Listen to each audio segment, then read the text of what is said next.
Olá, eu sou o Kevin e hoje nós vamos apresentar uma videoaula sobre a Ponte Parker.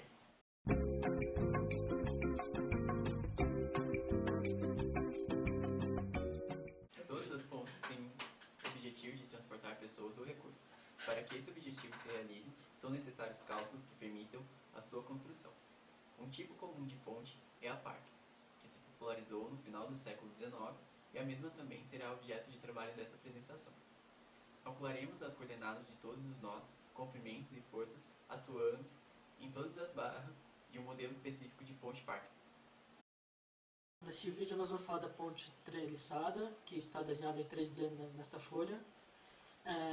Nós podemos perceber que existem três eixos de vetores, cujos nós sabemos são o eixo X, o Y e o Z, cujo eu vou agora desenhar para exemplificar melhor.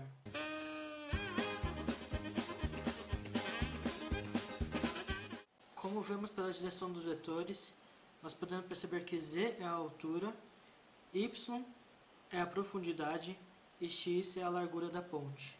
Nós temos nessa nova figura a imagem da ponte planificada vista de lado.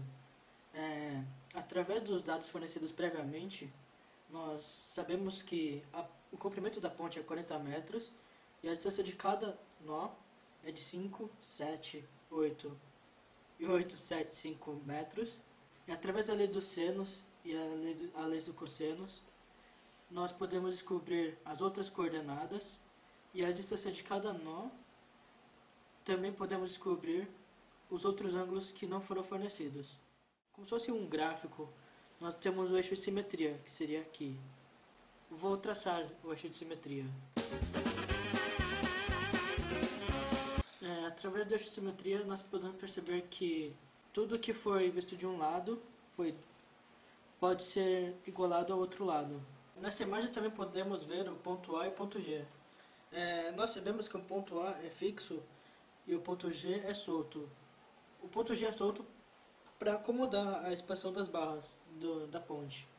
Também sabemos que existem três forças de reação na ponte inteira, sendo que duas estão no ponto A e uma no ponto G, na qual eu vou traçar agora.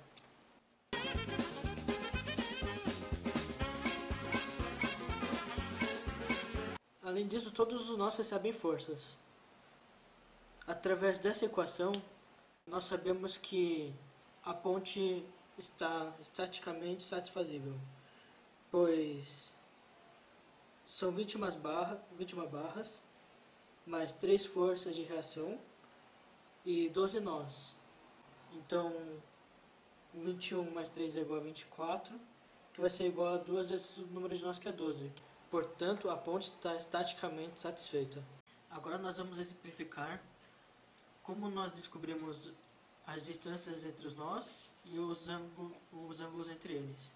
Nós tomamos como exemplo o triângulo ABH e, como já aparece na figura, temos um nome a cada ângulo e a cada distância. A distância mais fácil de se descobrir é a alfa, pois ela é suplementar ao ângulo 74,054 graus. Então, fazendo subtração, descobrimos que alfa é igual a 105,946. Após esse cálculo, nós podemos descobrir o ângulo θ, pois sabemos que a soma dos ângulos internos de um triângulo é igual a 180. Então, subtraindo 180 menos 45 menos 105,946, nós obtemos que θ é igual a 29,054.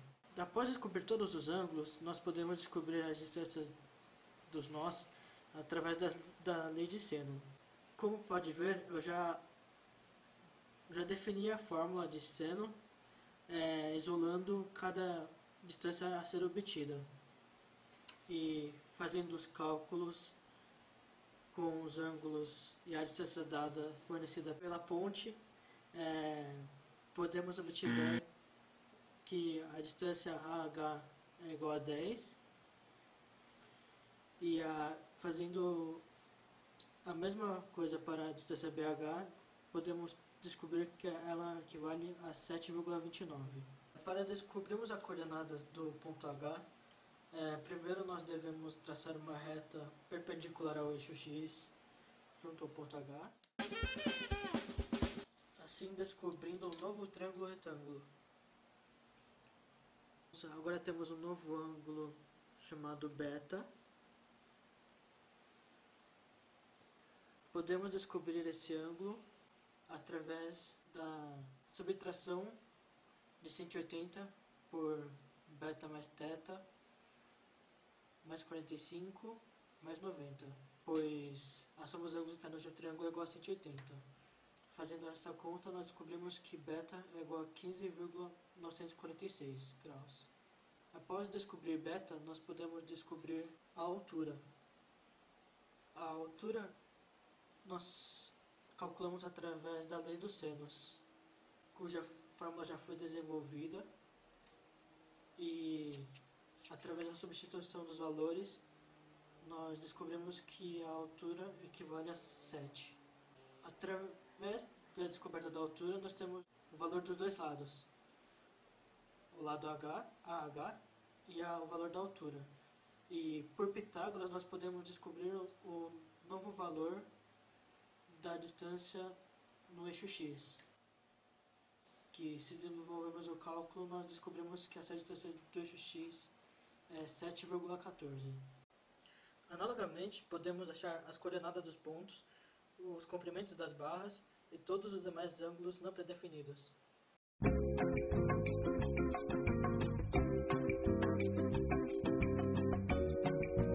Agora iremos identificar as forças que são aplicadas nos nós da ponte treliçada.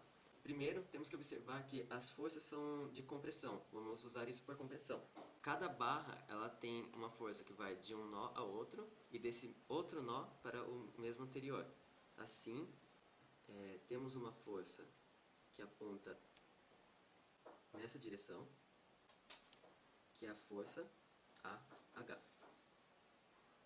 E temos uma outra força que aponta em direção oposta, que é menos força AH. E para todos os outros nós, devemos fazer o mesmo processo. Ao identificar todas as forças da ponte treliçada, a soma de todas elas deve resultar em zero em cada um dos nós. Assim, prosseguimos com a decomposição de cada uma dessas forças.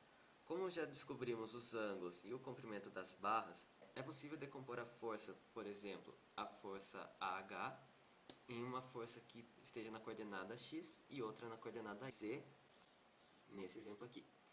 No caso do A, nós temos um ângulo de 45 graus em relação ao eixo x. E ao realizar a decomposição, temos as seguintes equações, que a força em x é a força AH multiplicada pelo cosseno de x, e que a força em z é a força de AH multiplicada por seno de x, como vocês podem ver aqui.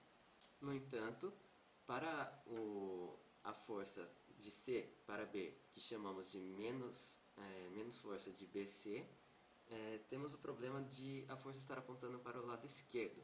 Como convencionamos que o lado direito é o lado positivo, o cálculo fica que a força negativa vezes o cosseno do ângulo, que é 54,46 graus. Há também um outro caso específico para forças que não estão relacionadas direto com o eixo x. Por exemplo, na força que vai do nó H para o nó J, temos um ângulo de 75,02 graus, mas em relação à outra barra. Para fazer a decomposição, primeiro precisamos calcular o ângulo. Usamos a fórmula cosseno do ângulo é igual ao produto escalar entre a força HJ e o eixo x, dividido pelo módulo da força HJ multiplicado pelo eixo x novamente. Assim obteremos um resultado que, para chegar no ângulo, simplesmente calculamos o arcosseno desse resultado. Assim, descobrimos que o ângulo é de 20,56 graus. Então, a decomposição da força HJ fica na coordenada x, a força vezes o cosseno de 20,56 graus, e para a coordenada z, a força vezes o seno de 20,56 graus. Além disso, existem forças de reação às forças já aplicadas. Por exemplo, no nó A, temos a força de reação para X, chamaremos de AX, e uma força de reação em Z, chamaremos de AC. Assim, lembrando que já foi dito anteriormente, a soma das forças aplicadas no nó deve resultar em zero. Para X, nós iremos calcular as forças de X em A. Neste caso, ficaria dessa forma, e isso deve resultar em zero.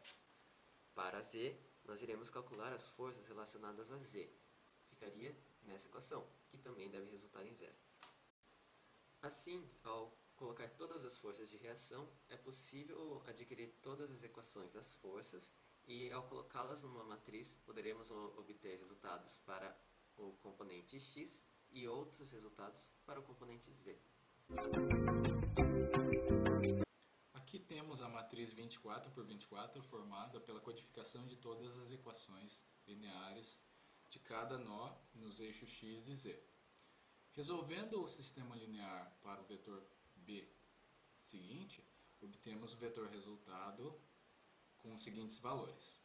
Os valores negativos indicam que nossa consideração inicial de que a força era de compressão estava errada. Isso significa que a força de tração e, consequentemente, a direção do vetor da força é invertida. Adicionalmente, temos uma tabela com materiais com resistência linear e com custo, ambas grandezas fictícias. Multiplicando o comprimento das barras pela resistência linear de cada material fictício, podemos obter qual seria a resistência hipotética dos materiais caso a ponte fosse construída. E, tendo as forças que são aplicadas em cada barra, podemos verificar qual a viabilidade dos materiais fictícios. Nessa tabela temos os valores das resistências de cada material para cada barra da treliça. Podemos ver que a cor azul indica os materiais que são viáveis, os vermelhos indicam que os materiais não são viáveis e os roxos indicam que os materiais são viáveis, mas estão muito próximos do limite de força que pode ser aplicada.